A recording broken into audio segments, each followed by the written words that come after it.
Ow! Let's go! This is the Unprofessional Opinion Podcast, episode number 12. I am not your host, AJ. Sitting across from me, my main man, 100 grand, the actual host, JC. You are the host. Am I the host? I mean, we're co-hosts. Your co-host. I am your co-host, AJ, and sitting across from me is my fellow co-host, JC. How are you, dog? It's been a really long fucking time. It's been 3 weeks, man. God damn. It's been a long 3 weeks. as hell. You left me for 21 days. I did. I left you out here to rot and dry. Yep. Fiend for myself out here. Man, it was a great 3 weeks, man. Great 3 weeks. It was a fun time. Went up to Detroit. Detroit was cold. But I like the city. I'm gonna go back in the spring or summer when I can actually walk around and not, be smacked in the face by wind. Then went up to Colorado for a ski trip. That was dope. Yeah, I'm really good at snowboarding. Somebody who doesn't like the cold. Certainly. Well, I figured it would be something. The ski trip was like that would be something new that I would have to try. I would just figured it would be something cool. And wearing all the damn layers, I was actually pretty warm. I was wearing like 3 layers of clothes on that mountain. So I mean, that's the point about cold. So you can always get warm. yeah. When it's hot, you can't get cold. Well, that's the thing. I'd much rather be hot. Once you get in your birthday suit, that's it. You can't get out. I like being in my birthday suit. Oh, okay. I haven't been in heat that was unbearable in my birthday suit. Yeah, 'cause you ain't been in no heat then. I've been in some heat. Nah, you ain't never been in no heat like that, man. Where is some heat like that? You act like I'm not from Florida, nigga. Yeah, but that's that wet heat. I'm talking about that. That it smack you in the wind, and the wind is hotter than what it is outside. Vegas, Phoenix, when it's 118 and the wind chill is 124. Okay. We'll Get out the wind there. Chill. Anyway, unprofessional opinion. All types of opinions except for professional ones. One podcast, 2 guys, no rules. Exactly. That's what it was. 2 guys, 1 podcast, no rules. Gotta descend the order. Right. We're gonna recap the most interesting news stories of the past 3 weeks. Yeah. Since Quite a bit has happened, actually. A lot of things happened, but we're not going to touch on all of them. Mm-hmm. But hey, we took a little break. So did the government. Yep. So the shutdown is over for now. For now. I was just surprised that I was surprised as to how it went up in flames during this shutdown. I mean, people missed out on 2 paychecks. I mean, understand how nothing went, like they didn't do nothing. I mean, I would have loved to see some revolution type shit. That would have been great. No, that would not have been great. That would have been great. Trump agreed to temporarily open the government for like 3 weeks. For 3 weeks as they continue to negotiate border security, funding, the wall funding, all of that. It's a big win for the Democrats. I think that was the first time that President Trump just folded. Mm-hmm. Now, he won't admit to it, but we know what it was. What, that he folded? Yeah. I mean, he's going to say that, like, I realize all these people are hurting, and I want to reopen the government, get these people their paychecks. LOL. Like, come on, Trump. That wasn't the sentiment before this started. LOL. No, I mean, we've had shutdowns before. No, I'm just saying, but that wasn't the sentiment before this started. Because, that was literally brought up before the shutdown started. And he decided to still shut it down to attempt to get this wall built. And it didn't happen. Let's talk about the wall for a minute. Because I think people have a misconception of what the wall is. Or what it's not, really. Mm-hmm. I think the imagery that most people get when we talk about a border wall is just like some medieval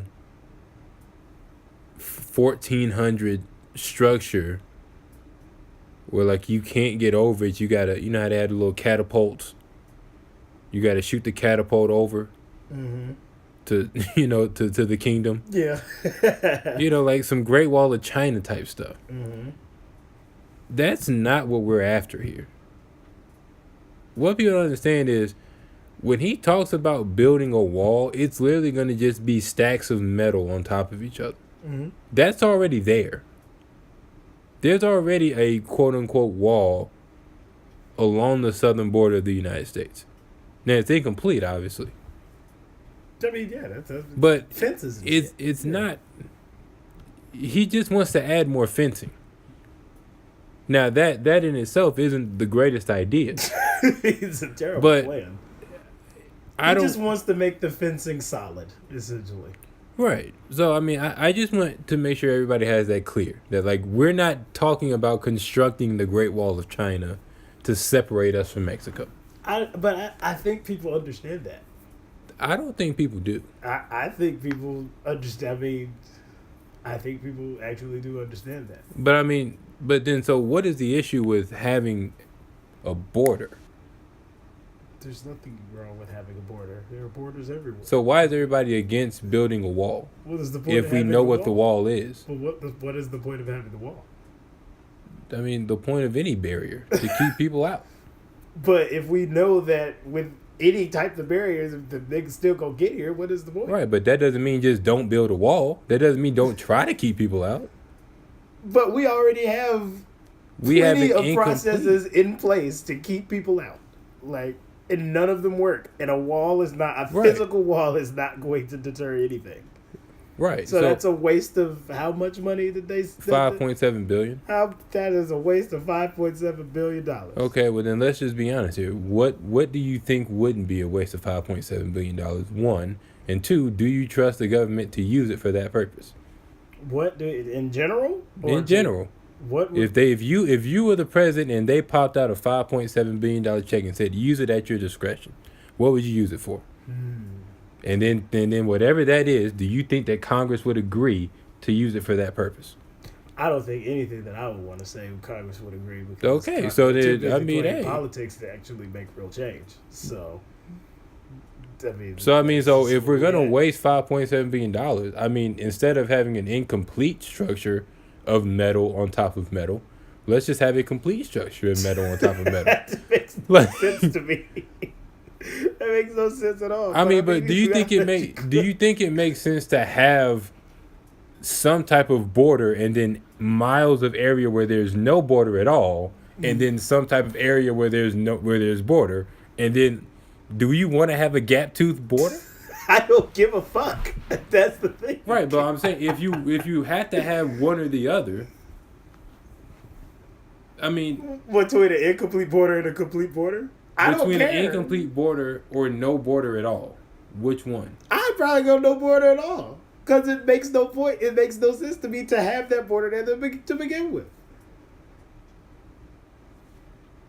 I mean, I agree. I'm just saying, that's my sentiment. I just want to make sure that we're all clear on what we're not constructing with the $5.7 billion that he's not going to get. Right. Like we're not putting concrete brick. Right. Like, brick and mortar. Yeah, I don't think that's Texas's border. Blinding accidentally. But that's hilarious. I just wonder if it's gonna get shut down again after these 3 weeks. Yes. And go ahead and remove the suspense. Yeah. Because now I'm interested in seeing what's gonna happen again because I think all of these people are gonna get their back pay in these next 3 weeks, and then they're not. They're going to get back pay, but there's no guarantee that it's gonna come immediately. Yeah, I know that. I'm thinking that they would get that with this next check, but maybe not. Maybe they go split it up. But if it gets shut down again, no, that's what I'm saying. They're gonna get their next paycheck isn't going to be anything extra, but they're now guaranteed to get one. Mm-hmm.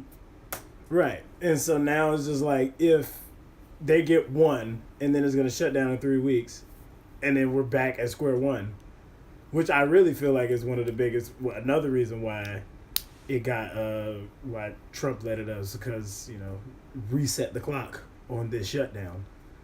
Because rather than looking like you have 1 3-month long shutdown or whatever the hell, you now have 3 1-month long shutdowns or whatever the fuck. Well, whatever the reason is, what's important is that he folded under political pressure. Everybody was like, this is all Trump's fault. Mm-hmm. And he heard it. Yep. Now that brings up that a question that nobody has probably considered. Mm-hmm. Are we sure Trump is going to be the Republican nominee for 2020? I'm not so sure anymore. That's a great question. I don't know if does he have to be the nominee? I mean, run? it's because that's the thing. I feel like he's gonna run regardless, whether they put somebody in there or not. That's fine. That's what I'm at. That's really what I'm getting after. Are we going to have a 3-person ticket? I don't put it past the Republican, the RNC, to nominate someone else. To nominate someone else and say, if you want to run for re-election, you run on your own dime. Okay, I could see that. Because now that throws a whole monkey wrench into what we've been talking about next, the Democratic candidates, because and that throws a monkey wrench into the precedent for the future. No, it doesn't. Yeah, I mean, because it doesn't. I feel if that were the case, I feel like you could easily in the future just we're gonna do the same for the Democrats, or maybe but the Democrats would are have not to gonna have somebody that is polarizing as Trump for the Democrats. Mm-hmm. We're not gonna get another Trump. Well, I'm just saying in general, like we don't want to support this person, so yeah, but that's what I'm saying. But elsewhere. You have to understand the circumstances behind if they were to nominate somebody else. That means Trump would be doing such a bad job that he would have alienated his own party. Like, also, that doesn't happen. What would happen if he actually did a good job of running independently? I mean, I don't know if he would do that. Well, yeah, I'm just saying, but just a what if? Because then other candidates would be like, I don't necessarily have the backing of the RNC or the DNC. I can do this independently if I have backing financially elsewhere. Well, and that runs into another issue. Like, you have to understand that Trump is a one-off. Trump is not your average political candidate. Yes, 100%. So they all need funding. Yes, and that's what I'm saying. So they're not going to get it from somewhere else. Because everybody has, the people that have somewhere else aren't independent. They know where the power is. Mm-hmm. Right? Like, we're going to talk about these candidates. These candidates are going to Wall Street from funding because the Wall Street people are Democrats. Well, they're rich and they're Democrat. Or they're Republican. Mm-hmm. So if you're going to run independent, you have to find rich independents. How many of those exist? I feel like it's a good number of them. But how many of those are then willing to put their money behind it? Consumption never lies. We have no clue. Consumption never lies. Because if they, I don't know that people are in 2016 they were one and now they're independent, and they billionaires and they got enough to donate millions upon millions of dollars to somebody. They didn't just change like that. If you're a Democrat, you've probably been a Democrat forever. True that. And you probably have gotten a lot of the reasons why you're a billionaire is because you've been able to maneuver the Democrats. Yeah, but so why would you go away from that when they've already got the power structure in place? Because of the debacle of 2016. But what is the debacle of 2016? The way that whole shit went down with Hillary and the entire DNC.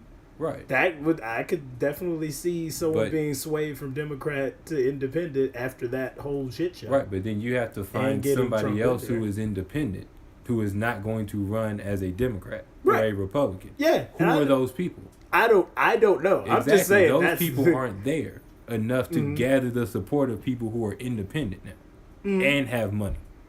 I mean, those people are still Democrats or Republicans. I didn't think that this would be an immediate an immediate turnaround, but I think this could be that could definitely be a possibility for the future.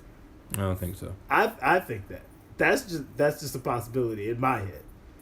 I think that what happened in 2016 would be a bigger. I think that could be a big enough rally to say, okay, we're not going to do this now. Maybe 2024 or 2028 or something. But that's what I'm saying. I don't think 2016 is going to be a reoccurring thing. Like you had somebody who was really qualified, and the only reason that Trump won was, I mean, yes, Hillary ran. I've gone to links about what Hillary didn't do, but because Hillary, although she was the more qualified candidate, she was just as unlikable as Trump was. Mm-hmm. So you have two very unlikable candidates running for president. We were literally choosing the worst of two evils. That's probably not going to happen again. Where it's like, dang, I hate Trump, but man, Hillary's not a good consolation prize. It's like, man, Hillary sucks too. What do we do? Right. What do we do, guys? But let's get into these candidates though. Mm-hmm. that have announced. Now, obviously, people are going to. Y'all excuse me. I'm going to try out this thing that one of my coworkers gave me. It was a chocolate peanut butter lollipop that they gave me for Christmas. That's not good for the diet. I got really hungry out of nowhere. I don't have much food here right now because we're shooting. So yeah, just don't mind me. Hopefully I don't hear this too loud. Yeah, so I mean, I think as of right now. Right now we got for the Democrats. 3, yeah. We got Kamala. 5, we got Elizabeth Warren. 7. So we got 7 people running. We've got 3 men and 4 women. Okay, who we got? Got Elizabeth Warren, Mm-hmm. Senator from Massachusetts. Kamala Harris, Mm-hmm. Senator from California. Kristen Gillibrand, Mm-hmm. Senator from New York. Tulsi Gabbard, Representative from America Samoa, Hawaii. Oh, word?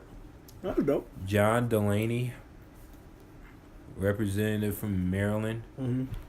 Julian Castro, Mayor of San Antonio formerly, and U.S. Secretary of Housing and Urban Development.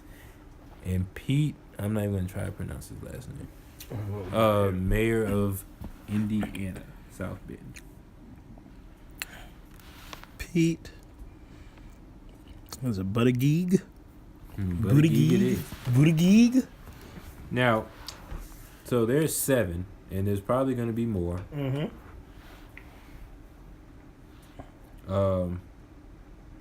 We're probably going to expect Cory Booker from Jersey. Mm-hmm. Maybe Joe Biden. Possibly Bernie Sanders again. I hadn't heard anything about Cory yet. Possibly Beto. That's a lot of motherfuckers. So what are we thinking here? Well, as of recent, when Kamala Harris, Senator Kamala Harris, Senator Harris, when she announced, what was that? That was last week, I believe, last Monday, on MLK Day, actually. At Howard. She announced, and she's just been on this this little political run of essentially is pandering to niggas and trying to make herself seem like, she's cool and hip and all this other stuff. And this is I'm always speaking on this because this is the only shit that I've seen for the past week. Mm-hmm. Kamala, I'm gonna let you know now. That shit is not working. That shit is not working at all. We need policy. Trying to get us, I think people, and not necessarily the vast majority, but I think there are a lot more people now who are a lot more interested in actual policy this go round. Because we saw what happened last time we tried to just play around with fucking emotional strings. First time around we got Barack. Second time around we got Trump. One was really cool and we really loved him, but he had some fucked up shit going on. One is not really cool and we hate him and he consistently has some fucked up shit going on. So what did Obama have that was messed up? Well, not on the personal side. No, I'm just talking about on the policy side. Well, one thing that people critiqued him on critiqued him on constantly was how he was just straight bombing motherfuckers in the Middle East, droning motherfuckers, no questions asked, all over the place. And this is like public record. Like, ain't nothing wrong with that. That nigga was blowing shit up. So, wrong with that? I mean, it is kind of something wrong with that. Okay. Okay. So yeah, I'm just Kamala. Like, it's not gonna work. We need policy. We need to see what you actually doing, because right now you're fighting an uphill battle, because people are coming out with this with a lot of stories as to how you supported like the lack of prison reform out in California. Her record as a prosecutor or judge, one of those, as Attorney General. Yeah. I think. There we go. Yeah, as Attorney General isn't the strongest. Isn't the strongest for isn't the strongest case of, democratic ideals. Yeah, and being for the people. You got people on record saying we don't want to lose the free prison labor. That's, or not. I don't know if it's necessarily a record. That's just things that I've heard. Like that's pretty damning. So you should probably spend a lot more time pushing the policy and not trying to be the cool black woman. Like the cooning ain't really gonna work. I seen one video of her. She was trying to she was talking about her songs for different moods, and they were all like R&B and hip hop songs, and she was trying to sing some of them, and I'm just like, that's not gonna work this time. It's really not. Like, it's just not going to pan out at all. At least on the Democratic side. I don't know what the fuck the Republicans plan on doing, but that's just not it, Kamala. Like, you're going to have to really redeem yourself in the eyes of a lot of, I'm saying specifically, in the eyes of a lot of niggas. Because right now you're getting a real strong side eye from a lot of folks. So. Well, see, 538 did something, and they segmented the Democratic. 538? 538. It's a website. Who? I'm just like, are they like a news outlet or? No. I mean, they're kind of a news outlet, but it's for the people who don't know what 538 is. I mean, they use data to talk about politics. They're all about data driven. Okay. No, that's interesting. They. Go on over there. No. All right, cool. I don't like chocolate. I forgot. They segmented the Democratic electorate. Mm-hmm. So as more people announce, they talk about kind of where they sit in terms of the segments of Democrats. Like, there's 5 major groups. Mm-hmm. Right? You got the black people, obviously. Niggas. Mm-hmm. You got the Latinos. Mm-hmm. You got the young folk, the millennials. Mm-hmm. You got the women. Mm-hmm. And then you got the left. Your traditional Democrats. So niggas, Latinx, millennials. What does that go? What age does that go up to? Do you know? I have no idea. But just millennials. I'm assuming it'd be like 25 or something like that. Young folks. Yeah. Women and the left. Yes. Okay. So that sounds about right. They're saying, whichever one can carry the majority of those 5 segments is going to win the Democratic nomination. It's just, it's not an exact science, but it's a good framework to look at this, because you talk about, is it Kamala Harris? Are there any young candidates, by the way? Yes. The representative from American Samoa is 37. She's the youngest in the field. Okay. I feel like the most weight this go around might end up coming from the women. Yeah. I'm thinking that. I mean, because we've seen, the left was probably Bernie Sanders 2016. We saw how that went down. Black folks are split on Kamala, and there's another, I forget her name, but there's another candidate who's a woman who actually has like a detailed policy that would introduce reparations for minorities. That's not a good idea. Yeah, but I feel like black folks would get behind that. So Yeah, but that's kind of the same thing as pulling on the emotional strings. Yeah. That Kamala's doing. Yes, I know. So why would you say one would work in one instance but not work in the other? Well, I feel like because the Kamala stuff is in the tune of, oh, they're cool. This other candidate's policy is in the turn or stat whatever the fuck it is on the tune of, oh, we can actually like somewhat get even. I feel like you would want to go more towards, let's get our fair share versus, oh, she likes Fife Diggy. Like, that's the way that I would think about it. But I think so yeah, black folks would probably be split between that the reparations candidate and Kamala. The young folks would probably end up going for the younger candidate or Elizabeth Warren, or I don't know for sure. And then who did you say? You said women, and yeah, that leaves the women. I mean, like, and we have 4 of them. Yeah, and so like that leaves the women, and I mean, I don't really know. But Buttigieg. I don't. 37 as well. Ah, okay. So Buttigieg might have Buttigieg. Yeah, that's his name. Buttigieg. Buttigieg. Oh, okay. But I mean, I think the way, and to go back to what we were talking about earlier, the Democrats want to win 2020.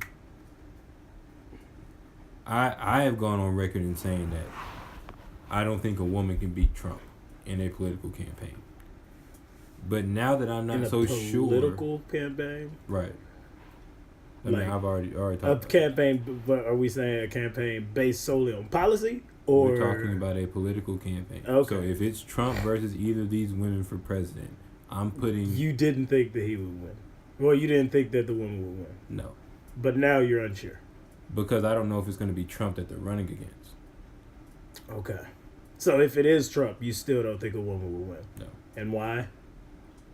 Because Trump has a way of taking the fact that they're a woman and using it against them.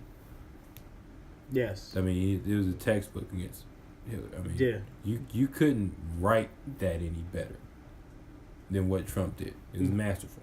Mm-hmm. Diabolical, but masterful.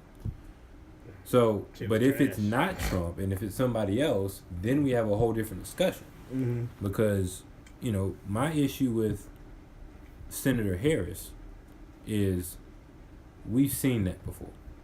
Mm-hmm. Like, you were Michelle Obama light. You were great value Michelle Obama. That's how you're positioning yourself. Right. We don't want great value Michelle Obama. But also, like, Obama wasn't, like, doing nothing like what... No, but I said Michelle Obama, not Barack. Oh. But we've already seen I'm black, you're black, vote for me. I think we're a little past that, but not all the way past it. Right. Like Which is why I said I think a lot, not everybody, but a lot more people are now focused on actual policy. And I know a lot of people are going to talk about her record. I mean, you got to put some context behind that. She was in a very conservative district as the attorney general of that district. Right. So if you're in the conservative, like, people are going to vote conservative, so you got to kind of roll with the flow a little bit. I don't. That's still damning though. Don't really talk to him about, losing free labor. That's not great wordage. Right. There, your speechwriter needs to get fired. By the way, I don't know for sure. I don't think that was in the speech, and two, I don't know if that was something specifically said. That's just things that I've heard. But I mean, but I don't really have as big of an issue as maybe some other people about her stepping, doubling down on the fact that she's black. Mm-hmm. Like, you are black. I don't want you to You know, not be black. If you go to McDonald's, don't sit there and act like you're not hungry. Like, like, right? Don't sit there and act like you really considering getting that salad. No, you're not. Okay, well, can we go somewhere else though? Can we go to Wendy's or Burger King? I mean, it doesn't matter. McDonald's just has more restaurants. I just passed more on the way over you. I feel that. But yeah, so I mean, don't act like you're not black, but don't be common. You know, I mean, I'll just be watching how many times she name drops Obama. That's what lost Hillary for me. Really? Yeah, because Hillary kept name dropping Obama. Oh, Like, my friend Michelle Obama says, when I was under Barack Obama, when she was speaking in front of a bunch of black people, she was speaking to the white people, she wasn't talking about Obama. My friend Joe Biden, my husband.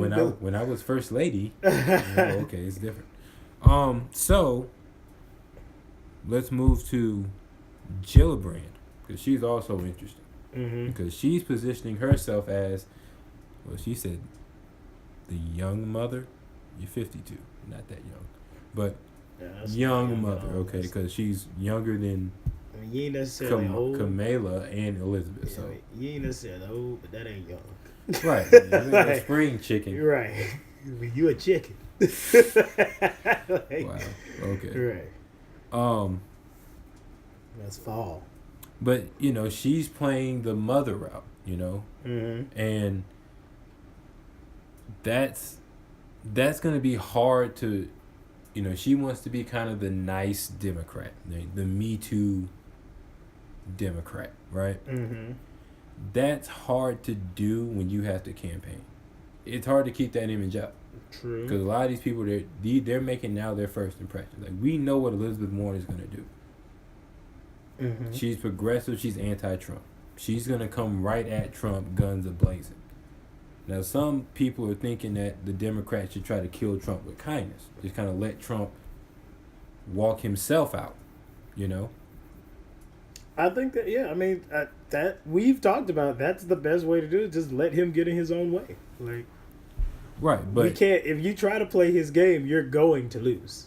Like, but I don't know if that means that you should completely avoid the game at all.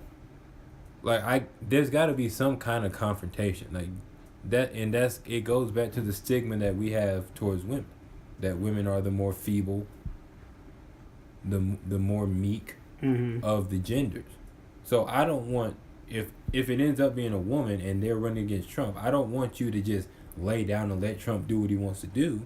But I also don't think you should just come at him guns a-blazing. So what do you suggest that they do then? Because now not get a woman candidate to run. That would be the first thing. Like, okay. not have the Democratic candidate be a woman if you want to beat Trump. Now, like I said, but the men candidates right now aren't really that. I mean, Castro,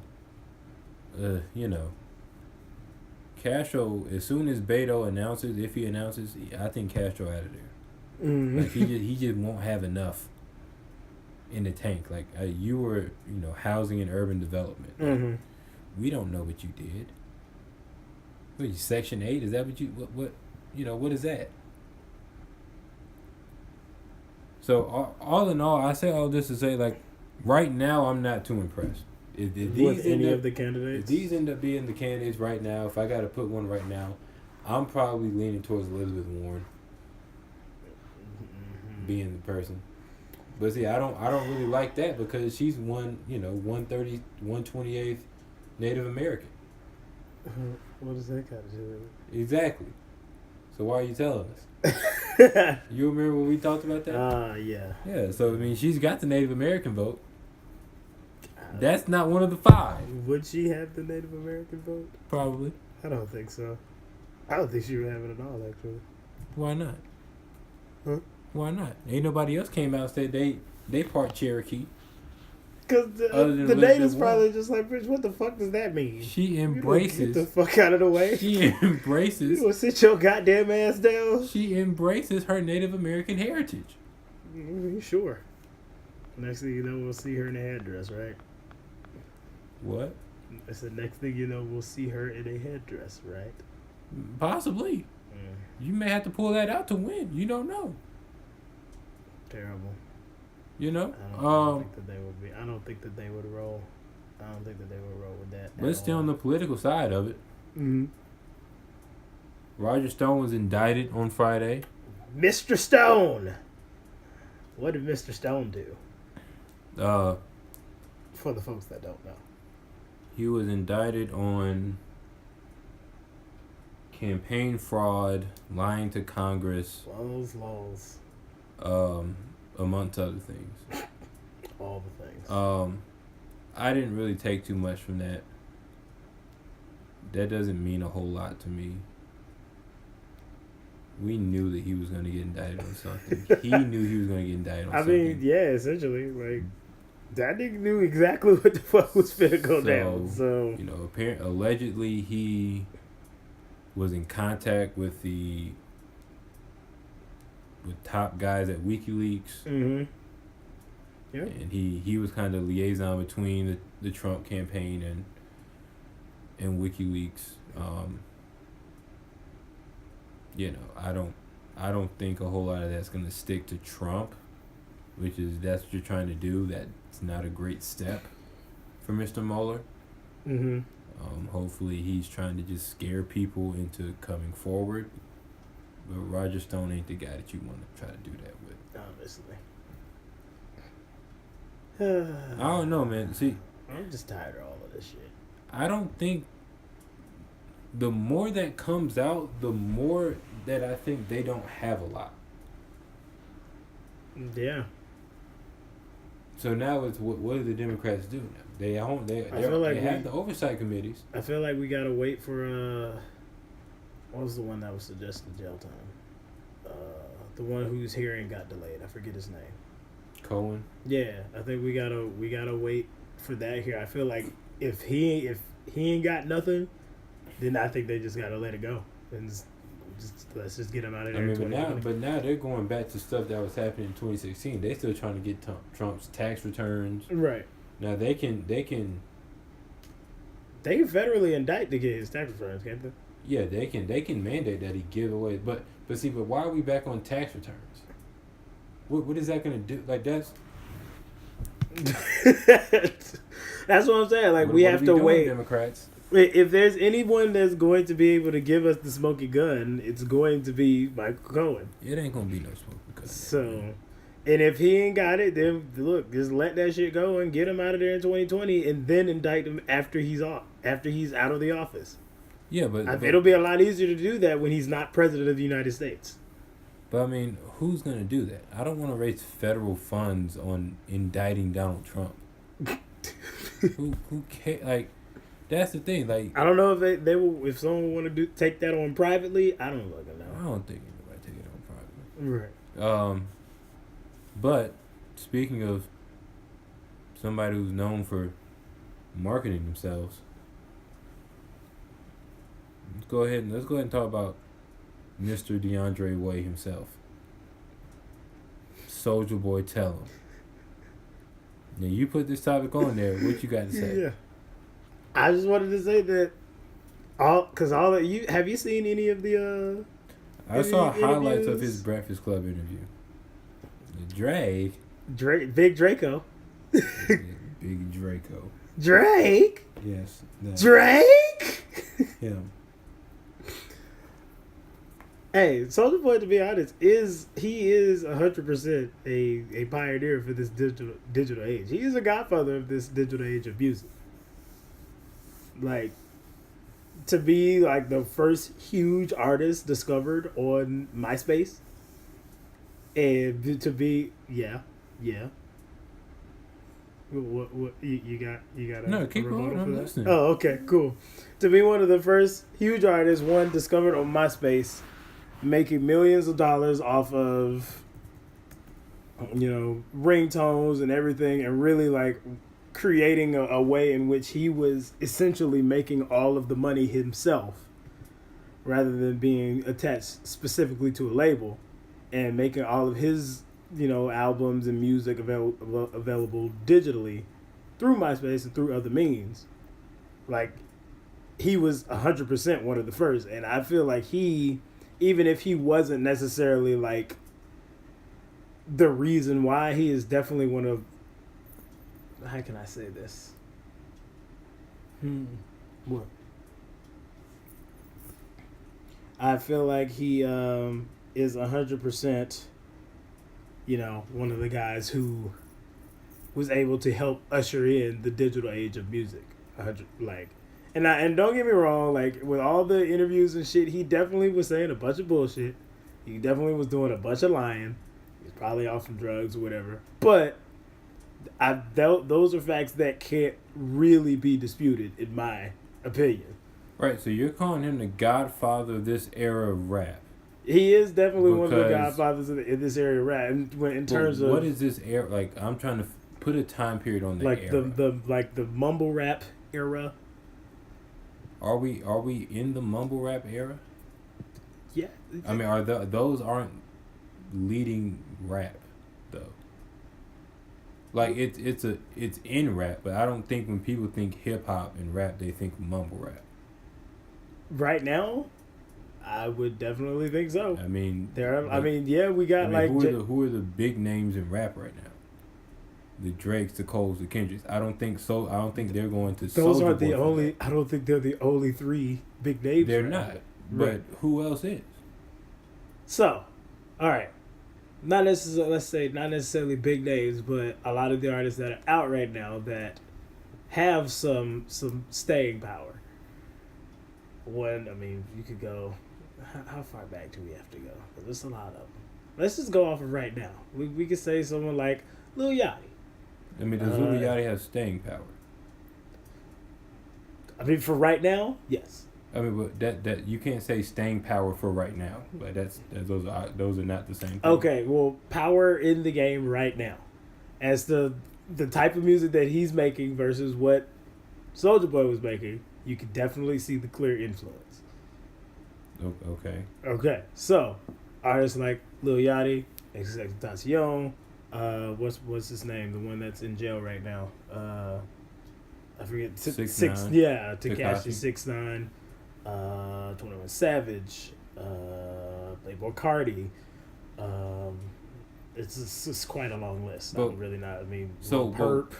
I don't know. I don't know why we're. Why does that go back to Soulja Boy? Because why does something like the Migos or Future not go back to Soulja Boy as well? They do.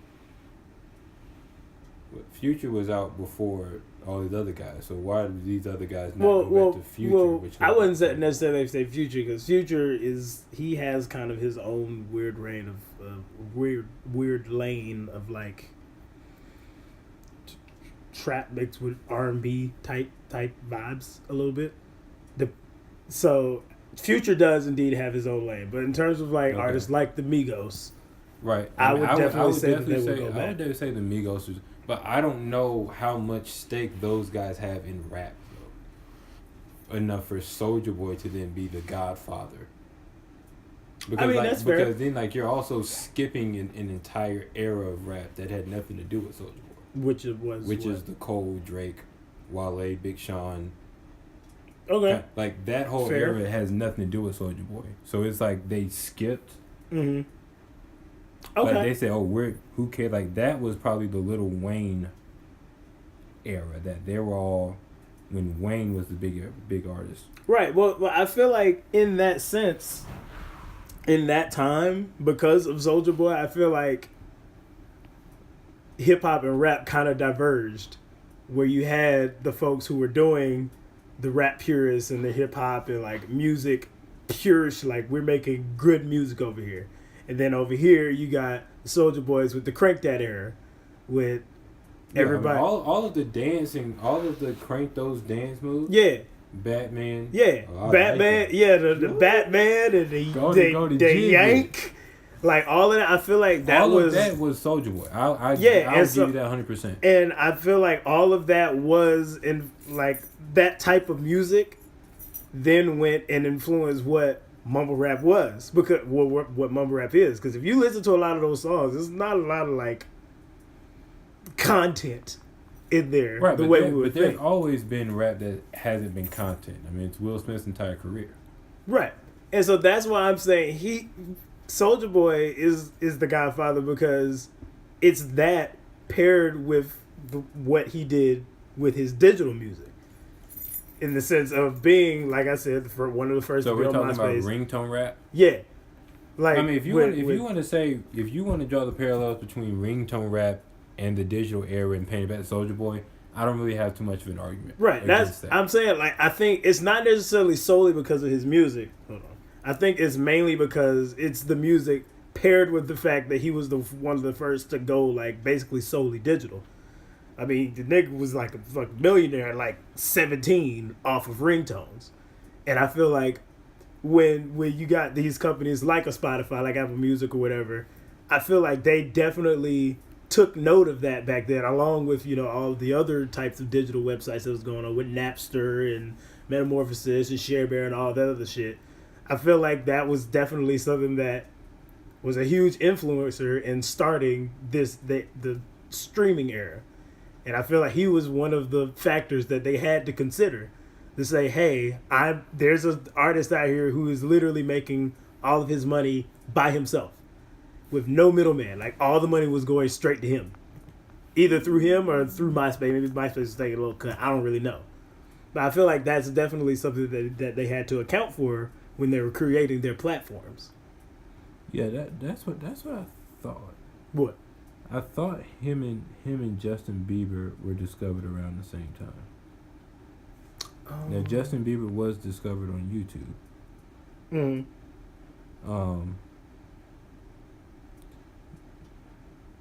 So yeah, so they saying that they were never. And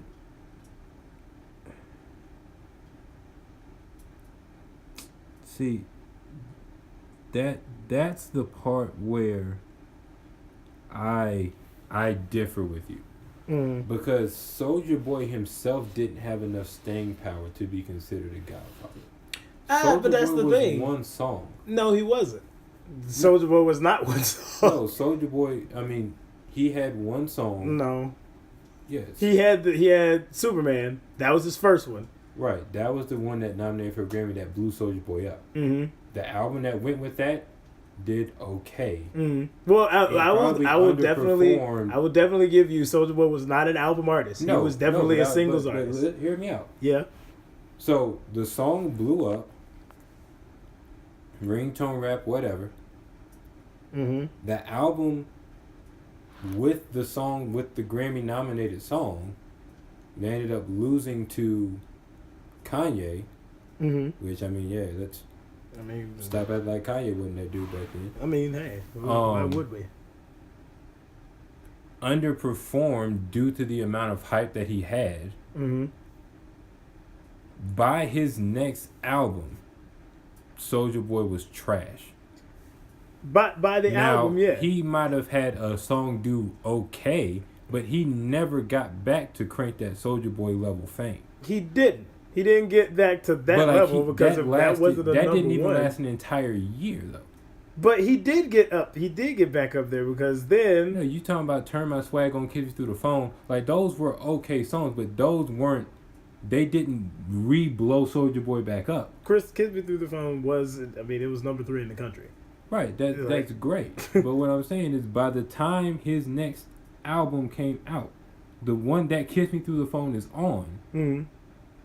Soulja Boy was pretty much done as an artist. Now I know he produces, and he was still able to impact people through producing, and features. But he wasn't Wayne. No, he by no means was he Wayne. Wayne blew up, and then he blew up again, and then he stayed there, and then he blew up. Mm-hmm. Like, that's Godfather material. So that's your definition of Godfather. Well, I mean, Godfathers have staying power. Okay. Like, I'm trying to figure out where Soulja Boy's staying power was to say that he was the pioneer of digital music. Like, being the first is not being a Godfather. I mean, well, in my opinion, because, yeah, even though he didn't have the songs that got him, like, just keep blowing up and blowing up and blowing up, he was still doing it in a way that was different and new to the industry by keeping it basically all digital, i.e., ringtone rap.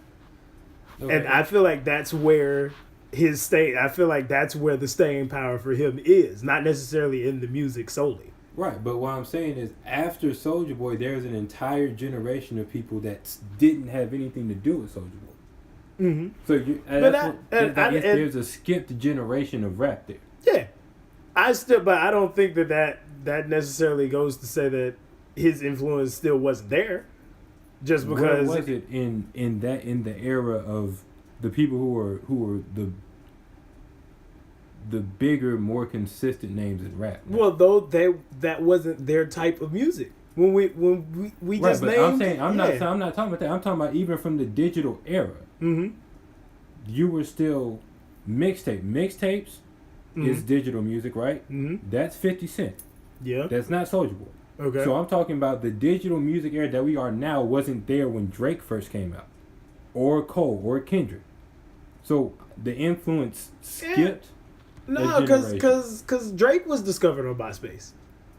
Okay. So that's where I'm saying, like. I mean, I don't know if Drake. Well, his music was discovered on MySpace because he also had the Degrassi factor. Well, no, I was talking about. Comeback Season was around the same time as Soulja Boy. Yeah. In 2006. MySpace, prime MySpace time. I knew about Drake without being on MySpace.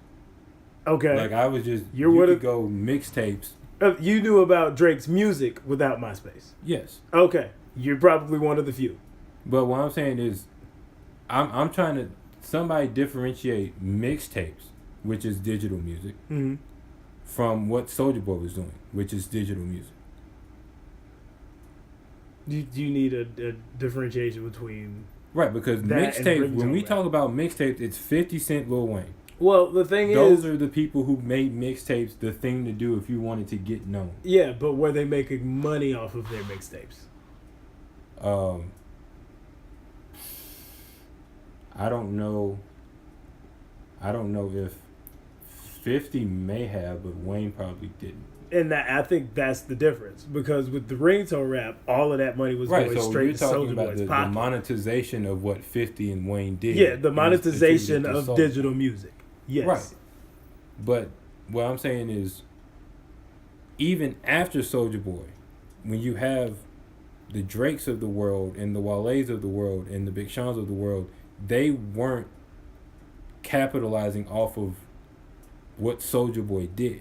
Mm-hmm. Like the digital music era all happened after they came. They were already established by then. Right. And so what I'm saying is that generation of rap is skipped over. Yeah. And I hear what you're saying. That's why I'm saying when it comes down to what the streaming era is, they had to look back and see, oh, this artist was someone who was actually able to monetize their money or their music being released on digital platforms.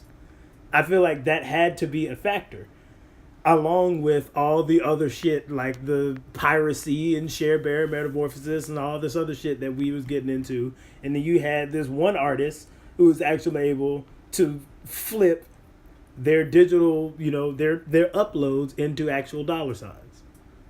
I forgot about Pretty Boy Swag. Pretty Boy Swag, Kiss Me Through the Phone, Donk. Speakers going hammer, bammer, bammer, bammer.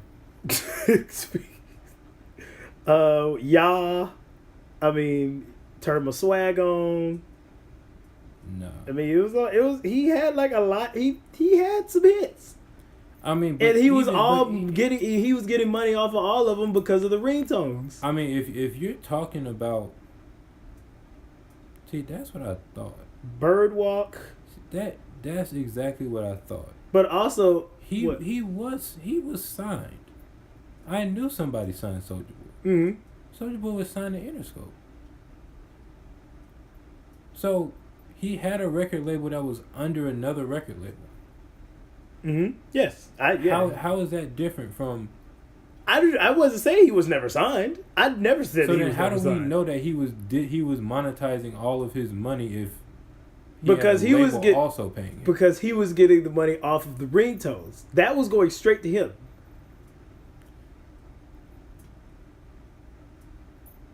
Okay, I mean, business wise, you may have a point. Mm-hmm. Style wise, not even close. Okay, I understand. But business I mean, wise, he was. I would give you that. I'm not gonna sit here and say that he was definitely signed and he definitely got. No, it wasn't even that. Like his rapping style was 3-6 Mafia. It was Southern rap. Right. So Yeah. like it wasn't like he was doing anything new. But business wise, I can see that. Mm-hmm. Okay. I'm not putting him Godfather status, but I will give you pioneer status. Okay. All right. Okay. That's fair. But that's the only thing, because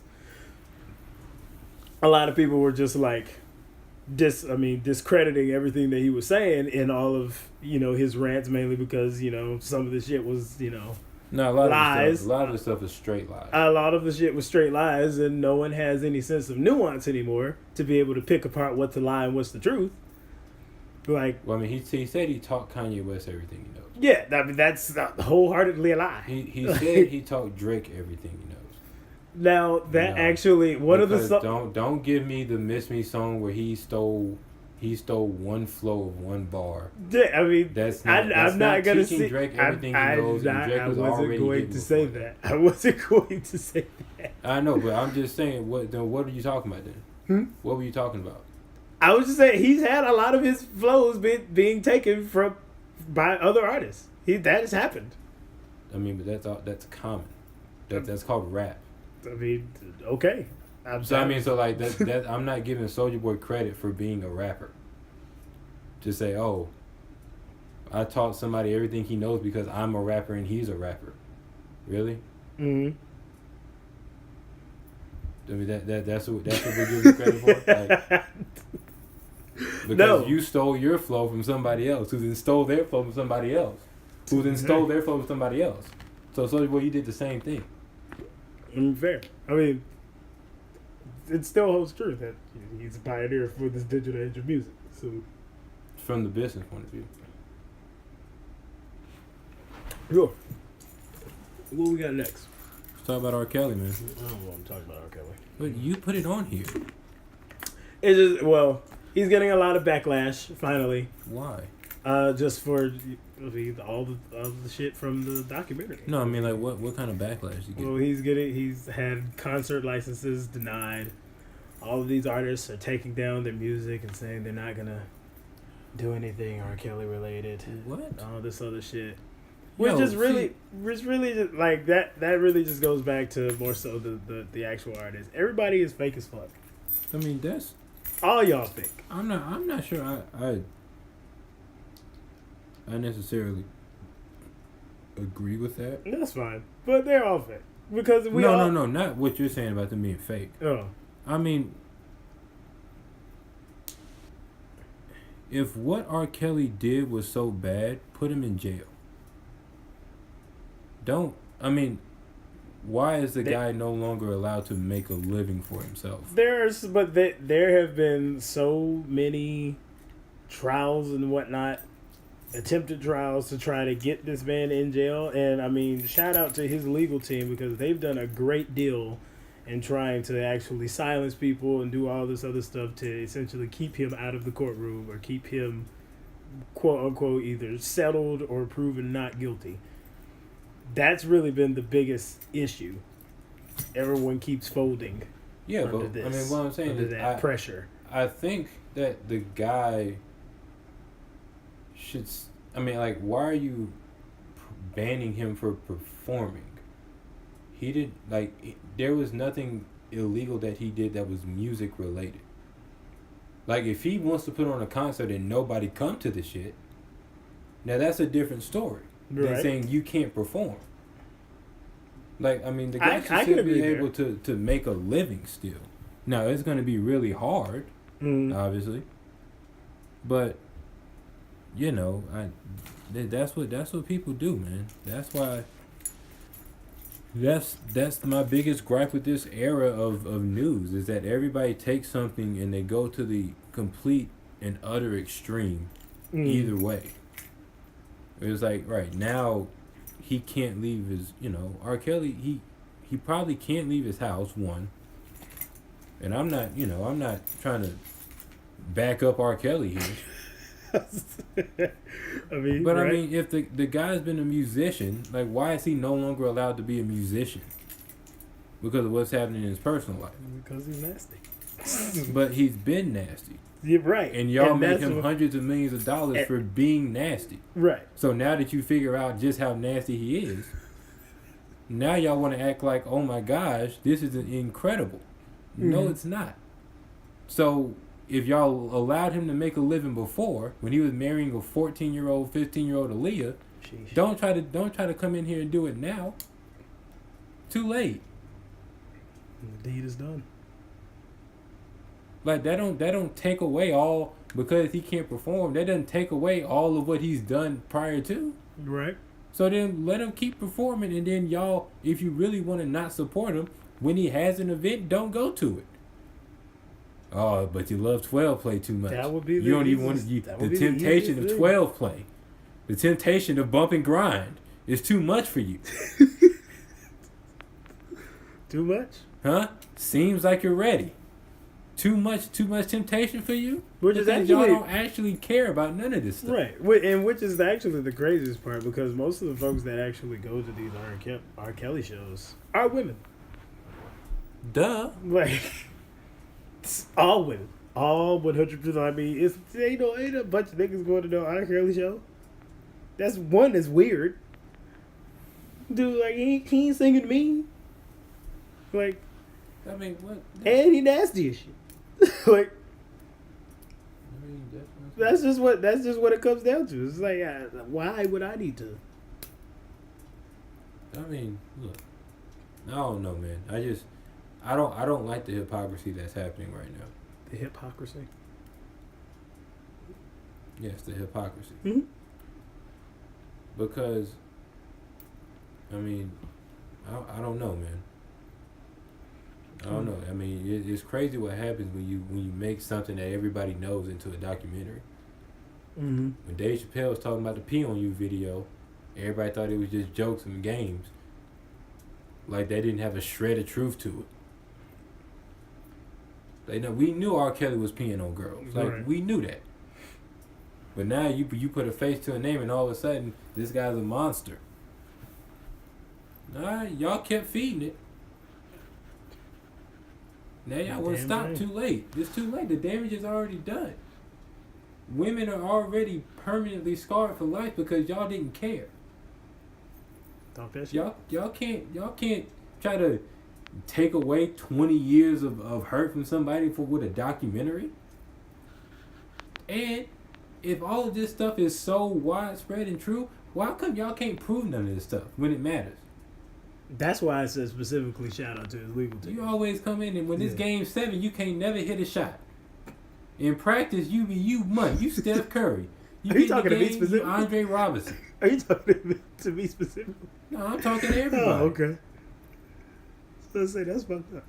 Y'all need Steph Curry in practice. Get to the game, y'all Shaq at the free throw line, and then y'all want to get some sympathy. No, I ain't getting no sympathy. Go home and listen to I Believe I Can Fly right now. I'm not though. But speaking of sleeping with other people, there's something worse than sleeping with someone else in a relationship. And I've been trying to tell y'all that forever, and y'all refuse to listen to me, but the numbers don't lie. What would that be? 55% of people say that financial cheating is as bad or worse as physical cheating. What is financial cheating? It's when you hide money from your significant other. 30 million people have a secret financial account that their wife, spouse, significant other does not know about. Okay. Hiding money is way more damaging to a relationship than getting one off. Okay. You got thoughts on that? Not really. Why not? Don't really help me. That's trust. That is trust. Trust is not sex. Trust is trust. If I log into your account, the amount of money that is there is supposed to be the amount of money that you have on you. You can't say, "Oh, I got an extra 10 stacks in the secret stash." That is disrespecting trust. Not, I went to a party, it was wild, got a little alcohol, one thing led to another, bada bing, bada boom. You still You can forgive that. You can't forgive you hiding $4 in an extra account. I need that $4. You can forgive that. You can't. Why can't you forgive that? According to the statistics, they can't. They can't, man. Okay, so we're following solely the statistics. All right, cool. Consumption never lies, man. If you look at your money and your time, if your money is hidden from somewhere else, that's because you hide from somebody else. So how would you be more upset? Would you personally be more upset if your wife had a secret we account? Don't worry about that. Right. Why?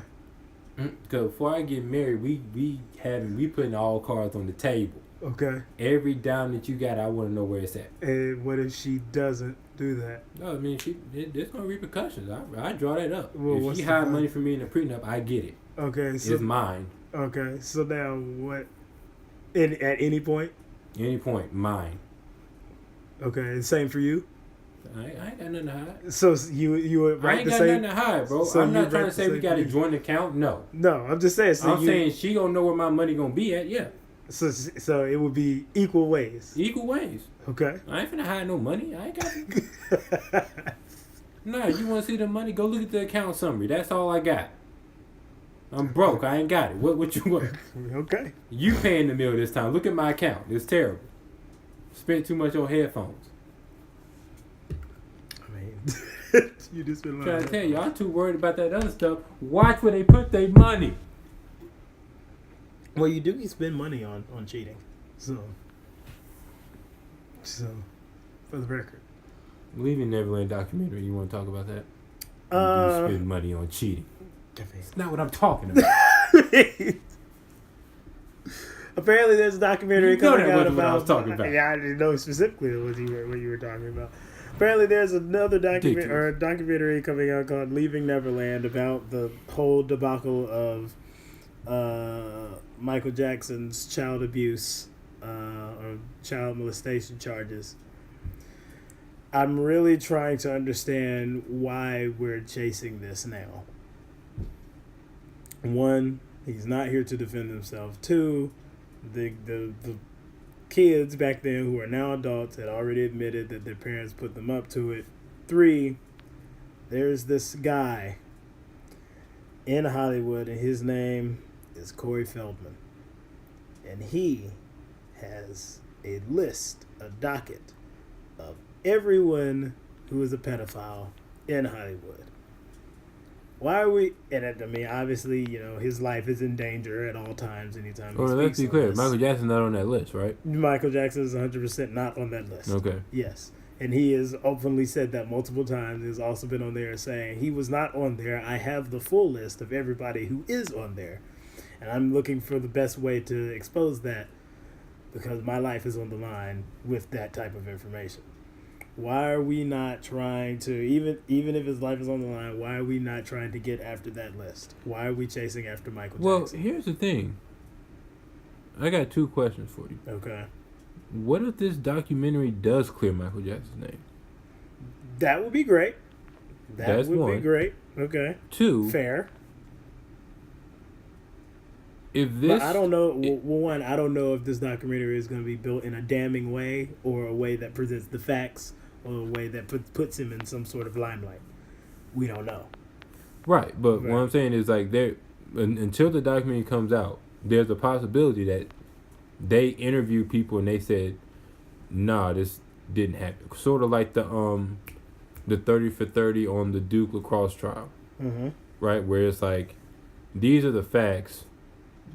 It didn't happen, and it was this big spectacle for something that just did not happen. That would clear Michael Jackson of all even alleged wrongdoing.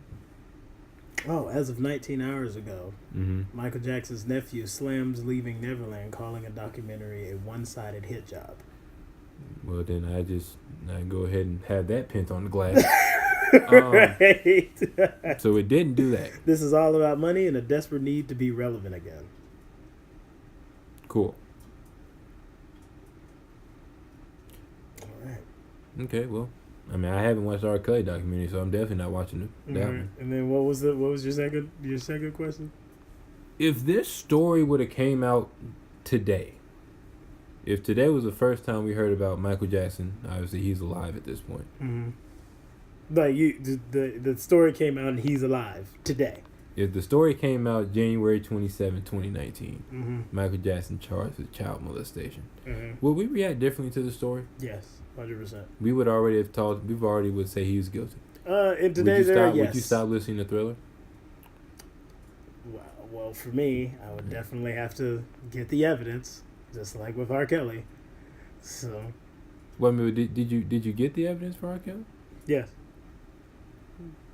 I mean, just from reading about all of the shit that has been going on, that is like very well documented, even if it's not in the courtroom, you have to go ahead and get him the fuck out of there.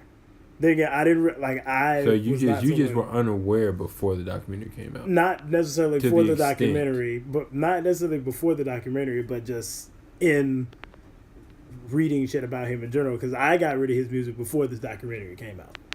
Right. So, like, just hearing more and more just from other people and reading, not necessarily, news articles and all this other shit. I was like, oh yeah, we gotta go ahead and get this out of here.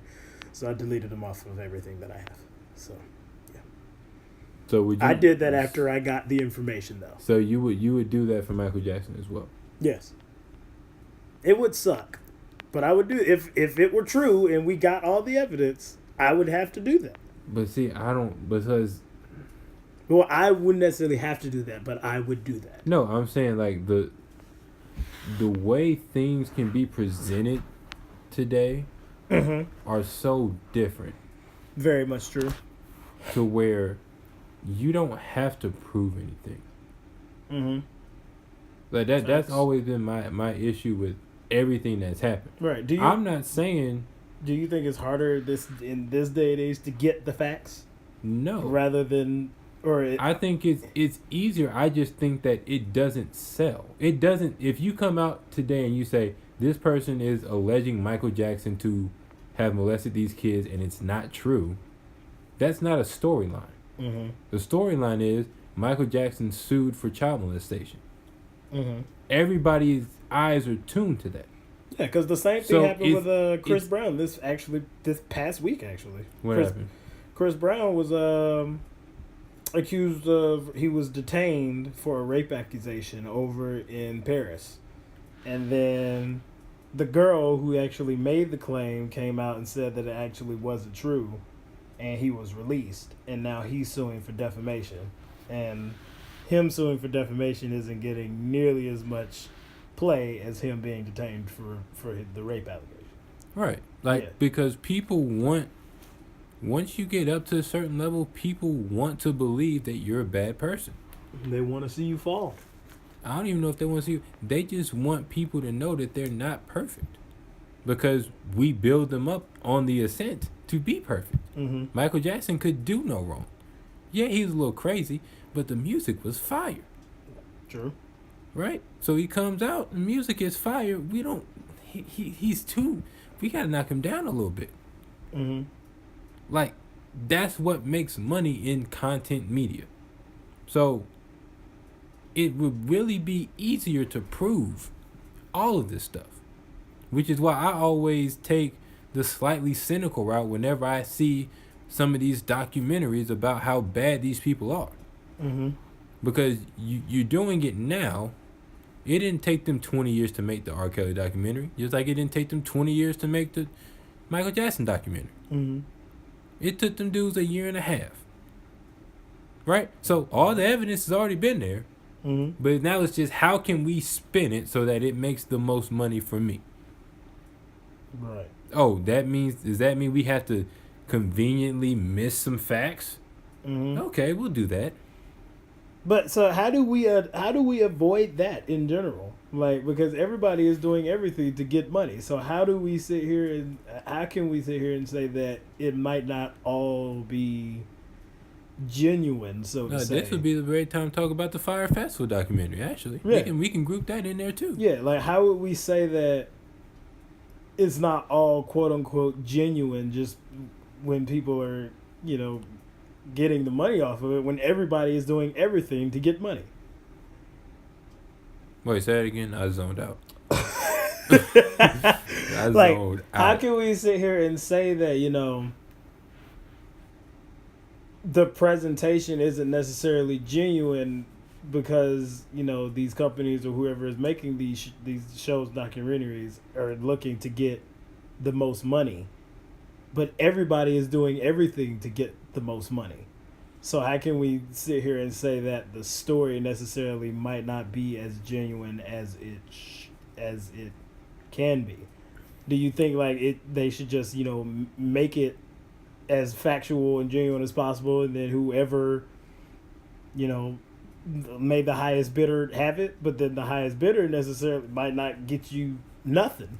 No. So this has nothing to do with the people making it. They can make whatever they want. mm-hmm. They can make it how if they want to conveniently miss facts, that's cool. If they want to present everything, that's cool. If they want to put their own spin on it and paint somebody out to be a certain way, that's cool. It's up to the mass consumer to be like, okay, well, this is a piece of the puzzle. Let's go find other pieces of the puzzle. Mm-hmm. It's on us. Just like for the Fire Festival thing. Comedy at its finest, by the way. I mean, just because some social media people take some pictures in the Bahamas don't mean that you finna be in the Bahamas. I don't know why. What they take pictures of the Bahamas and post a red, not an orange, an orange picture, and all of a sudden, it's this amazing festival going on. Right, and when everybody sold off because everybody wants to be a part of something new. They want to have the experience to say, I was there and you weren't. Mm-hmm. They want to have the video say, ooh, I know something about this person that you don't know. And they know that nobody's going to actually try to call their bluff and fact check mm-hmm. because that takes time. And according to everybody, we're so busy that we don't have time to say, hey, is this... That might be some bullshit. Is this correct? Who cares? It doesn't matter because it's another stimulus that's coming in. Because as soon as someone asks that, then we on to the next thing. Exactly. The first episode, Pat Blogs Dogs. Go check that out, guys. So yeah. And while you're at it, follow us on Twitter and Instagram. Finally, UPO_pod at UPO_pod. I got an idea for that after the show. Okay, after the show. But yeah, Fire Festival. I mean. That shit's crazy. Billy McFarlane, that just goes to show that... Why didn't Ja Rule get sued? Where was Ja and all of that? Yeah, because in that documentary, Ja definitely looks like he a lot more damned than we've been led to believe. Ain't nobody suing Ja Rule. They all suing Billy. We know he don't have no money. Like, he a fraud. we know that, so stop suing him. Right, like, he's not gonna pay you back. But Ja Rule, nobody wants to sue him. Nobody. I don't really understand that myself personally. Just because in all of those in that entire documentary, even when shit hit the fan, like Ja knew what the fuck was going on. Like, let's just be honest. Like, he was in a phone call saying, "No, it's not fraud. That's not fraud. It's false advertising." Same thing, dog. So did you know exactly what the fuck was that sentence right there? You knew. Like, that's all we needed to know to ensure that you knew exactly what the fuck was going on. So I don't understand exactly this whole influencer age. I don't even know, like, what the fuck is an influencer? Like, somebody that's popular. It just doesn't make sense to me. They post something and say, "Oh, he does it. I want to be like them. I do it." Exactly. Yeah. It doesn't make it ain't never made no sense to me. That's why I don't be on. Because I'm just like, yeah, that's cool that you're popular and all, and if I follow you, what's this product? Let me go look at this product. Let me go make sure that this product is actually worth the money and time that I'm about to put into it versus... Real talk, though? Yeah. Why you... I just thought of an idea. Them people shouldn't get a dime. Them people that's suing, they shouldn't get a dime. Why? Because... they fell victim to their own industry, essentially. It was like... You really thought you were just gonna be laying there in a tent in a villa with supermodels, feed you grapes, and listen to some fire music? That's what you thought that was?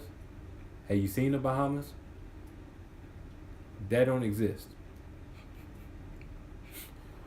Don't. Everybody goes to visit the Bahamas. Don't nobody stay there. Mm-hmm. They know that's Hurricane Alley. It ain't nothing in the Bahamas. And the Bahamas are beautiful places. Don't get me wrong. I've been to Puerto Rico. I've been to the Bahamas. Beautiful places. Mm-hmm. I don't want to live there. True that. It ain't enough houses for them to like. If you just search the Bahamas and see how much stuff is there, you would know that what they were selling you was impossible. They couldn't build it. They just couldn't do it. They can't house people in villas. It's not even 2 villas in the Bahamas. Where they were, do you know what a villa is? Mm-hmm. A villa is like a luxury condo. They barely have condos in the Bahamas. What you talking about? Y'all just was mad because y'all went down there and y'all was sleeping in huts. Soaked huts. Had y'all cheese sandwich. That cheese sandwich picture was fucking hilarious. That piece of tomato, piece of lettuce. They shouldn't get a dime for that. Sometimes you gotta just say, I got beat. You shake his hand and say, you going to jail, but I got beat. Get out of here, man. Be your own influencer. Yeah, I mean, it's just... it's just crazy how no one did any sort of due diligence at all. None. Like, no one did any type of due diligence whatsoever. Because, I mean, if you're an influencer and you're popular, at the very least, I'm at least reaching out to the models, to the people who posted the picture first. Nope. And then, that is the absolute very, very least you could do. Anything else, you hit up Fire Festival, if you don't hear back, like most of them did, they started reaching out and they ain't hear shit back. Why the fuck am I spending this money on this shit? Nah, you put $800,000 on a plastic bracelet. Get out of here. No. No, that's dumb as hell. No, you you don't deserve to get any of that money back. It's dumb as hell. It is. All right, I don't award dumb. But anyway, from the Bahamas to the Sahara. Apparently, I got to eat some crow. Yeah. Because it snowed in the Sahara, and I said global warming wasn't a thing. Yeah. So I don't know if I was said that 2 weeks exactly, ago? But if I did, I will eat crow. It might not have been exactly, but it was along that tune. But that just it just presents another question. So 2 weeks ago, it snowed in the Sahara. In what country was that? Algeria, I believe. I'm trying to remember for sure. I'm pretty sure it was in Algeria. Sahara is a big desert. I mean, it's huge. In Africa. I mean, it's a desert. Like let's just start there. It snowed in the desert. Yeah. That shouldn't happen. That should not happen at all. White summer over there. So, does this at all, in your mind, make it a little bit more clear that that the effects of global warming are very real? I mean, like I said, I don't know if I said global warming wasn't a thing. I don't remember us talking about global warming all that much, except for... I think it was more so like, are folks really willing to put up or shut up in a way Right, it was about a green tax. Yeah. If snowing in the desert doesn't really move you, right. You know, I don't really know what else there is to do. Right. And so do you think with that type of news, do you think people would be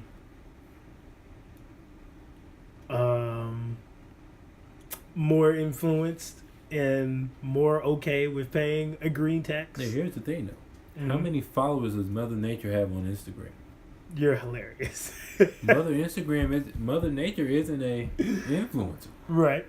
So, no.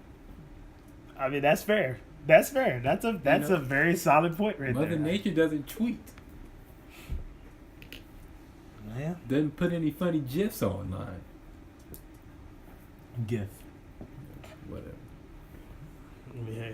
Yeah, GIF is a peanut butter. That's right. But that's huge. I don't think people understand how big of a story that is. Like, that is global warming. That definitely flew way under the radar. Because that's not a sexy story. Yeah, but that is. It's coming, guys. It's coming. It's gonna be bad. I'm wondering what the hell next. Jesus Christ, I can't talk shit. It's right. mush mouth.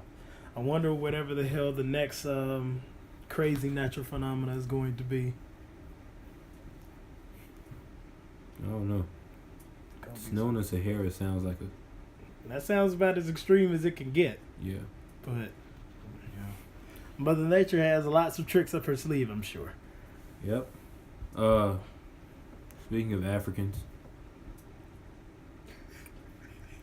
What? What segue was that? What are we going to talk about? While we were away, Martin Luther King Jr. Day happened. Uh-huh. So it opens up our yearly conversation. We haven't talked about race in 2019 yet. No, we have not. Let's talk about it. What is the state of race in America today? And I want to, what I call the Lincoln Memorial Mystery. Mm-hmm. So I think it was over the Martin Luther King Jr. Day holiday, over that weekend, Mm-hmm. a bunch of pro-life people were marching in D.C. Mm-hmm. And there ended up being a video of some white students, Mm-hmm. high school students from Kentucky, mocking a Native American protester Mm-hmm. with MAGA hats on. And, the students have a different story of events. Obviously, they say that they were the ones that were being harassed and mocked. Or not really mocked, but harassed, and Mm-hmm. All of that kind of stuff. So then that just led me to say, okay, well, what is the state of race in America? Okay. Well, first things first, to dispute that story. Yes. So there are videos actually of prior to that happening, the same day, with a group of white women walking by those boys, and the boys started harassing them, yelling at them and shit, all that other type shit. Yeah. But of course, people are gonna, oh, but how do you know that was on the same day and all this other type shit? Like it was the same day and it was the same boys. Yeah, I don't know why high school students from Kentucky would go to D.C. more than once. True. Also, I don't understand if they were being so harassed, where were the parents or chaperones or adults that are seeking after these minors who should not be here without adult supervision? Where were all of they in all of this? In terms of being harassed. If they were being harassed so bad, why wasn't there an adult staring in the face of that Native American man saying, hey, get the hell away from my child? Or whatever the case.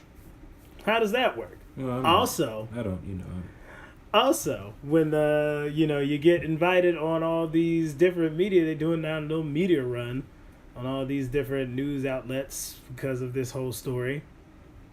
And the kids are up there essentially stumbling over their words as to how to answer all these questions. And, your parents rich enough or whatever to hire a PR agency, but we start asking you good questions and all of a sudden you're dumbfounded. What's up with that? I don't... Like, guys, what are we doing here? But back to your question.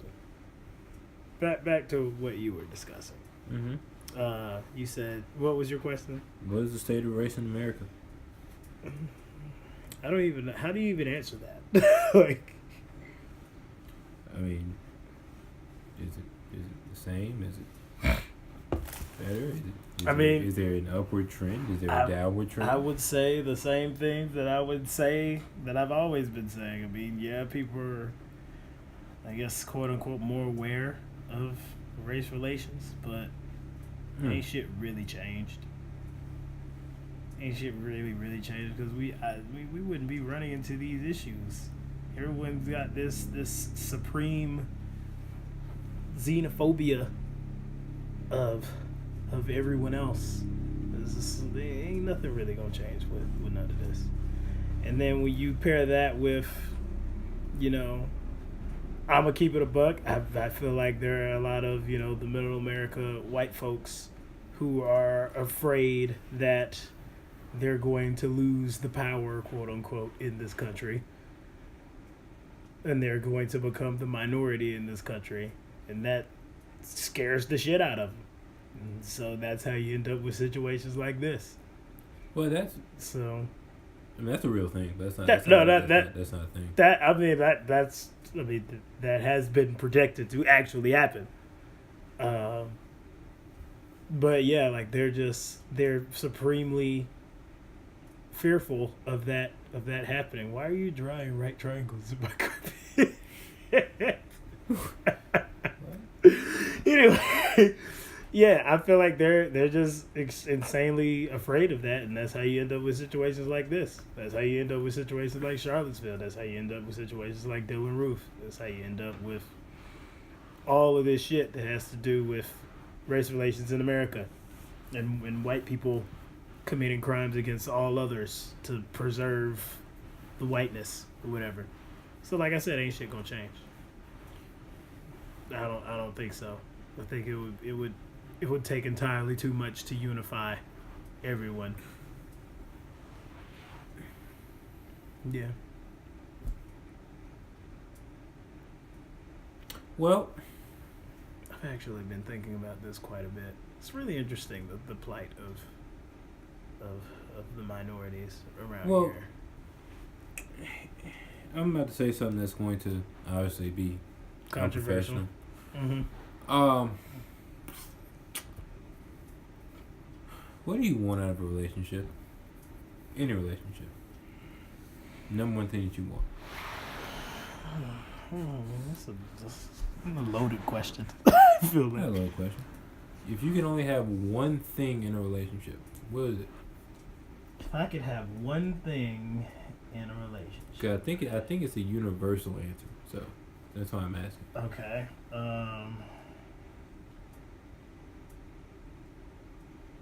Two-parted, I guess. Genuineness or genuity? Like being genuine? Is it genuity? I don't know. But yeah, I say genuity. I don't know if it's a word. Genuity is a word, but I don't know. I don't know if it's. Okay, well let's. Being genuine and being honest. Being honest. If that's what I gotta go for, those are the two things.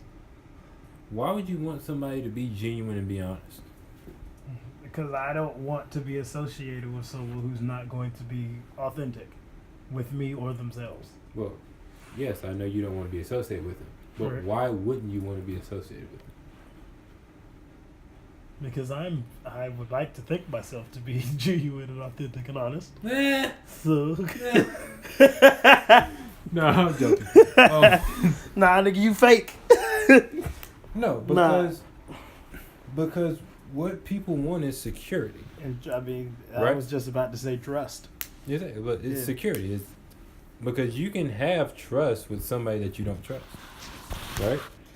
Because if you know that they're going to let you down, you already know that before. There's a trust. I trust that they're going to let me down. Right. You know what they're going to do. So when you go up to somebody, you want to know what you're going to get out of that person. Mm-hmm. Right? Now, if that's what you want from a relationship, I would say that race relations have gotten better. Because we know exactly what we're getting from white people. Fair. We ain't gotta like be, you know. We don't have to think weed about y'all out.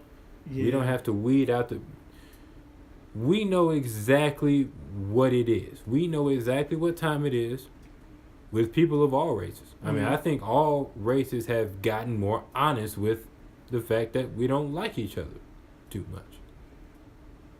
But that's also interesting because I feel like a lot of the minorities are fighting for the approval of the whites because they are the majority, at least in this country. And so what you have is, I feel like the way that it's set up right now is the whites, in my opinion, the white people hate, or the racist whites, hate black folks the most. First and foremost, they hate black folks. All of the other minorities... Yeah, our beef has been a little longer than everyone else. Yeah, so all of the other minorities then participate in on that, trying to prove their worth to the whites. Not really realizing that the whites also hate y'all, but we hate the niggas first. So y'all are our allies. Like, the enemy of my enemy is not my friend. The enemy of my enemy is still my enemy. But we gonna get this enemy out of the paint first. And then we're coming for y'all. Interesting to use the word enemy. Mm-hmm. Just hold that up there. Put that on the glass. Put that on the glass. Okay. Yeah, I mean, I don't know if white people understand this, but your strength is not in your number.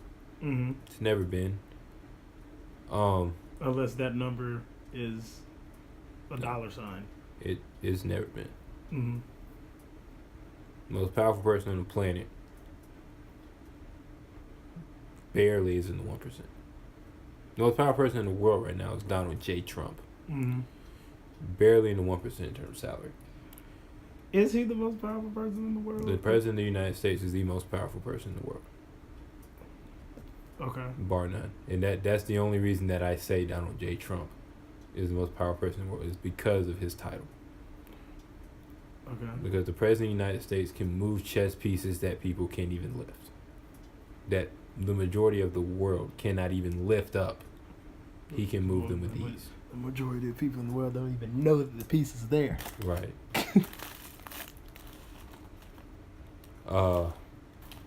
So, you know, it's kind of a that kind of thing where I think when people talk about race relations, they talk about how everybody should, you know, hold hands and unify and treat each other like that ain't where we at. Like, y'all keep trying to get there. Now there's a way to get there. For sure. But y'all not trying to do it. What would that way be? Oh, don't worry. That's coming. Okay. Put that there. Put that on the glass too. Put that so on we the got glass. enemy right and unity. On the table. Right. So, but I think we're at a place where if people want to get out of their feelings, now some things can finally get done. Because now all of the cards are finally on the table. You don't like us, we don't like you. Great. Now what? Now let's solve the issue of race. Okay. We don't like y'all either. We don't like y'all. Y'all don't like us. We don't like them. Y'all don't like them. We don't like them. We all hate you. Now, how do we coexist? Mm-hmm. Because that is the climax point that everybody was trying to get to. And we had to go to a dark place to get there. Right? Mm-hmm. We had to elect 45 to get there. Mm-hmm. According to some people. We were already heading there to begin with. Mm-hmm. But that was the turning point. He kind of added an accelerant to where people were okay with coming out and say, you know what, I don't like you. Darky. You know, I don't like you. Mm-hmm. And you say, you know what, I don't like you either. But we're here. Mm-hmm. Right? Just like when I told you to send that message. Mm-hmm. Hey, I want it. I want all the smoke. I want all of the smoke. Said I ain't got no smoke for you. Right. Okay. Cool. Now we're here. Fair. So you got a mini rant for me. Yeah, it's like a really, really small rant. Go ahead. Just because the legacy of MLK has just simply been relegated to nonviolence and niceties and kumbaya and all this other stuff. And it just seems like people really forget that towards the end of MLK's reign, when he, right before his assassination, not being killed, his assassination, that has been proven to be by the government, settled out and everything, by CIA, that's public record. People tend to forget that there was a time in which MLK turned from his emotional standpoint to the economical standpoint, and turned from the I have a dream, we should all unify and come together as one, and he then turned that into, okay, yeah, this may make us feel good, but now let's actually get some shit done, i.e., let's go get our check. I don't know if you've ever seen that clip of him basically saying the African Americans, the Africans and African Americans were brought here and essentially stripped of everything. Meanwhile, America was embracing, the European immigrants who were coming in and giving away land and giving away subsidies and giving away everything to make sure that they were able to, live their life and be able to pull themselves up by their bootstraps. Meanwhile, telling African Americans to do the same thing, even though African Americans didn't have bootstraps or boots or arms or clothes or anything, but still pull yourself up by the bootstraps. And he very swiftly changed that ideology in the latter years of his life. And he started talking about doing more than just the Montgomery boycott, doing more so nationwide boycotts. And that's when he really became a threat, because he was no longer pulling on the emotional strings. He was pulling on the economic strings, and then he was assassinated for it. So I just want people to stop trying to relegate his legacy to solely being this emotional character who only wanted us to come together as one, even though we haven't done that. If we're keeping it a buck, we still haven't lived up to that part of his legacy in the slightest. But people just want to continuously say, oh, MLK didn't want these things, and he was a preacher of nonviolence, which is also hilarious because MLK was a huge fan of guns. He was strapped up at all times, him and his entourage. Always had weapons on them. And what got to do with nonviolence? What's that got to do with nonviolence? Because people were just like, oh, I don't, we shouldn't be aiming for arming ourselves. We should go for the nonviolent thing, and then they'll revert to MLK. I don't think King ain't never said don't have a gun. No, he never said that. He said don't shoot. He never said that. But that's what I'm saying. People are good. People have definitely drawn that parallel, and so I want people to stop doing that.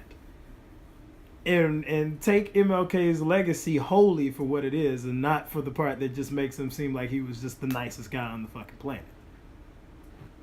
All right. That's all I got to say on that. All right. We're going to go ahead and we're going to take that off. We're going to take that off the table. All right, we take enemy and we've taken unity. We've brought them back to the forefront of the discussion. Because it's time for JC's soliloquy. JC's soliloquy. I can't wait until we have a soundboard to actually bring in some music or sound effects for that. Yeah, we're going to do it like they did the old school soliloquy. Just have somebody playing violin in the background. And I just talk. Have some some low, smooth jazz playing. Exactly. Because I'm just talking to myself, It's actually a soliloquy. I'm not talking to nobody. Mm-hmm. I'm just getting out what's there. So talk to him. So I told you I went to church. You went to church. First time in like 3 years. 3 years, said it was trash. I didn't say it was trash. It wasn't for me. It was a different experience. It wasn't for me. And I told you that I really liked the preacher's message when he was able to stop crying midway through. Mm-hmm. Because his message was others ahead of self. See, and I told you that there's a way that we can live up to Dr. King's, the first part of the legacy, the unity part. Mm-hmm. And it was others ahead of self. And he had this story about Martin Luther King shortly before his assassination. Shortly before. He was talking to a bunch of black folks. Mm-hmm. in comes white supremacists, bust in there. Now, if his entourage was strapped up, King was strapped up, they must have got scared because ain't nobody pulled no gun out. Wait, you said what? I say if you said that his entourage was strapped up with guns at all times. Wait, why are you saying that? What was the because if they were strapped up, they didn't use the gun in this scenario, this situation. What was the situation? The white supremacists, a white supremacist bust in the door of where Dr. King is speaking. Oh, okay.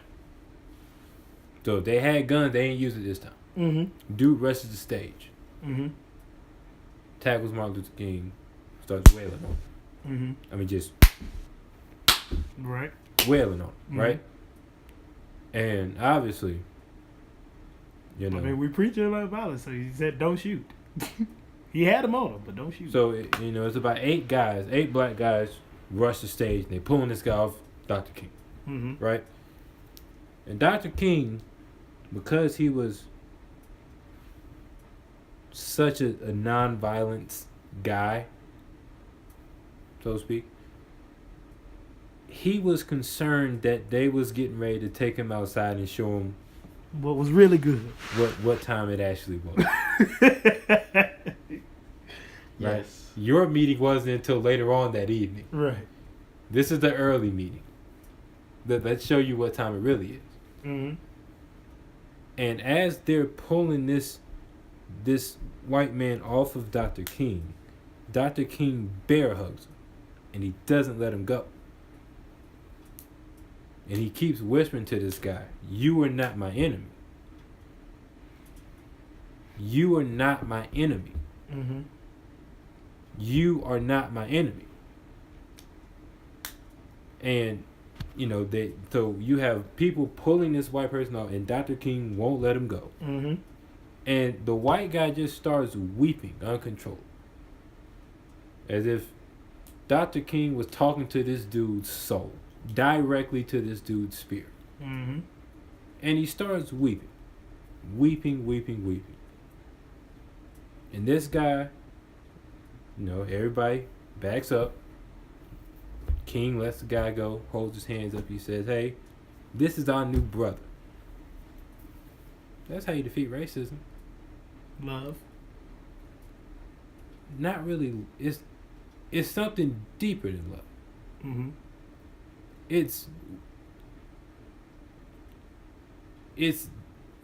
And I've always talked about this when I talk about friendship, right? Like, what's a true friend? A lot of people have fake friends. 95.7% of us are fake friends. Facts. I'm not one of them. Nah, you not. Because I'm willing to go to war with you, against you, so then that I can go to war for you. See, we all willing to go to war with each other, but we not willing to go to war against each other. Mm-hmm. Like the inner person, that is, right? Mm-hmm. So you don't go attack the source, you keep fighting the symptoms. Mm-hmm. See, you want to end racism, you gotta go to the source. That means you gotta take the punishment of somebody whooping your tail and say, I know that you whooping my tail right now. Mm-hmm. And as much as I want to show you what time it really is, I gotta fight that thing inside that's making you do this, because I know that's not you. Mm-hmm. Don't nobody want to do that, because then that causes you to take the blame. You gotta take the blame for that. That's what forgiveness is. It's saying, I know you deserve this, but I'm not gonna give it to you. I know you do, because I'm putting you ahead of me. See, I am bringing myself down so that we both rise. You start doing that, communities change. People's literal hearts are changed. And we lost somebody else that I want to talk about, Jack Bogle, founder of Vanguard, and he did the same thing in the area of finance. He's way more influential than Warren Buffett will ever be. because he made investing easy for me, us. Mm-hmm. We don't know nothing about finance, not like the Wall Street people do. Right. But now But he we made can it so. participate Right. in the system because he said, man, my only regret is that I didn't make more money to give away. So anybody out there that's going after something, man, do it for somebody else. That's what gets you up in the morning. People should start their day having to do something but intentionally not doing it because they're doing something for somebody else. Build that muscle. Because, man, racism can't beat you. It can't. It's impossible. If you live your life with the same philosophy as the Jack Bogles and MLK, racism cannot exist. It's a virus. It's cancer. So let's be chemotherapy without the side effects. I'm done, man. I ain't got nothing else to say. You got something else to say? That's strong. That's strong. I mean, you give me 3 weeks to sit on it, you know. I mean, that's it. You said it pretty well. Pretty well. I sit on it, you know. I feel it. Well, Episode 12 in the books. in the books. This is, once again, the Unprofessional Opinion Podcast. Y'all go follow us at UPO Pod, UPO_pod on Instagram and Twitter. We will be posting things in the coming weeks, letting y'all know what we about, letting y'all know what the show is about. I am AJ. This is JC. And we out. We catch y'all on the block.